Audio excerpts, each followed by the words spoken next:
বিশ্বনবী যখন মেরাজে যাবেন, বিশ্বনবীকে উম্মে হানির ঘর থেকে উঠিয়ে সাইয়েদনা জিব্রাইল হাতিমে কাবার মধ্যে বসিয়ে দিলেন। তারপরে বিশ্বনবীর গলা থেকে নাভি পর্যন্ত ছিঁড়ে ফেললেন, এটা বলে ওপেন হার্ট সার্জারি, সিনা চাক করলেন। তারপরে বিশ্বনবীর কলিজাটাকে পেটের ভেতরে থেকে বের করলেন, তারপরে এই পবিত্র জমজমের পানি দিয়ে কলিজাটাকে ধৌত করলেন। সুবহানাল্লাহ পড়েন।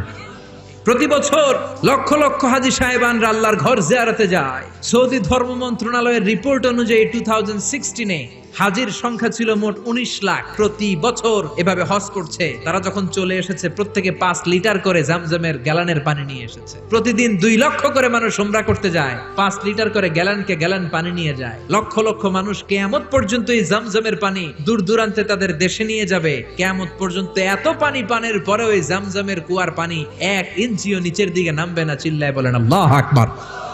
সাইয়েদনা ইব্রাহিম আলাইহিস সালামের স্ত্রী হাজারকে